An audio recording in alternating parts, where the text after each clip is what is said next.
In this video, we are going to cover something that happens maybe not very often, but it's something that we need to know how to do. We're going to pretend that we have or we've gotten a person that has ridden a demo bike, and they've ridden it out on the street and they wrecked it, and now they're having to pay to fix it.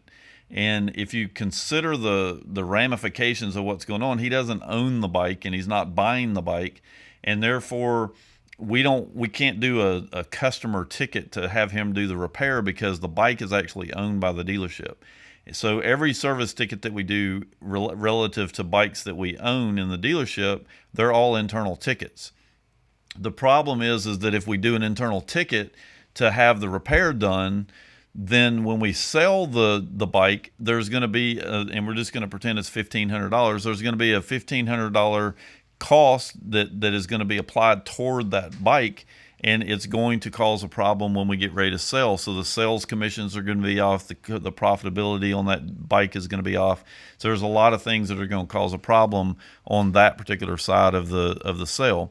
So what we're going to do is walk through this process from the beginning to end and explain exactly step by step how to handle this problem. There are a couple different ways to deal with this, but I'm just going to pick one and go through it and kind of see where we end up at the end.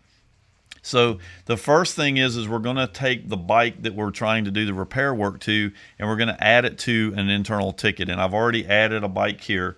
We're going to go ahead and select a job, and we're going to put in here the job, and I'm just going to say repair damage from test ride. And none of this is really that important for what we're doing. I'm just going to put in a labor total over here of $1,500 just to have something on here. So we're going to go ahead and we're going to tell it that this is for repair, and we're going to go ahead and save the job. Now we've got the job on here and we're doing the work, but there's one thing that we need to make sure that we do, and I should have done it in just a second ago, but I'm gonna go ahead and edit the job again. Right here at the top, there is an option here for expense this job, and that's what we're going to check to make sure that this job is not going to go toward the cost of the unit. It's going to actually go toward an expense account. So we're going to tell it to expense the job. We're going to save the job, and at this point we've got what we want on the internal ticket, and we're just going to go ahead and post the ticket. So I'm going to tell it to finalize the RO. Or actually, we got to complete the job first, and then we're going to go ahead and finalize the RO. So now we actually have the internal ticket finished, and we have expensed it. But the first question is what did we expense it to?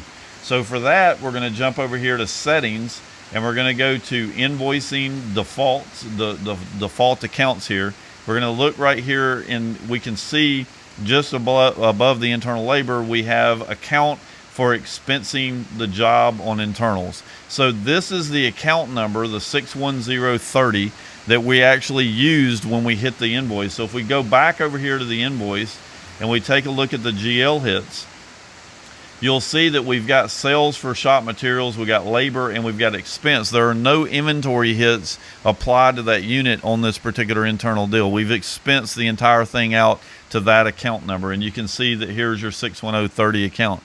So the next thing that we want to do is we want to have the customer pay the $1,500. So we're going to go over here and we're going to look up a customer, and we're just going to create a customer deposit for that customer. So I'm going to go over here to invoicing. We're going to create new. We're going to tell it to use the current customer, and I'm going to do a customer deposit.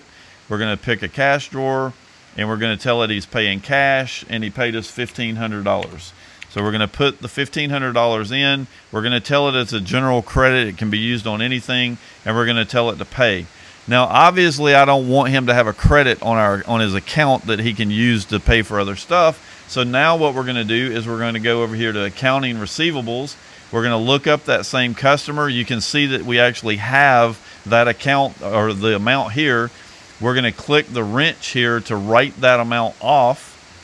We're going to put in 15, and in this case, he's got a balance. We're going to put in $1,500 that we're applying to that let's see, it was 613. Let me look. I forgot what the account number was. 61030. So we're just going to come over here. We're going to put in 610. We're going to come down here to 30. So there's our 61030.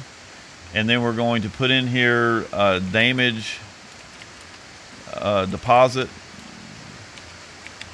And then we're going to save this. So what we're doing is we're writing off this expense account to the same account that we wrote the internal off. So we end up having the customer actually pay that particular deposit amount. So instead of having the amount go to the unit and the customer end up with a deposit, we've basically expensed out the unit. We've had the customer pay, and then we've expensed his credit out to the unit as well. So we've offset the money and we've taken care of our problem.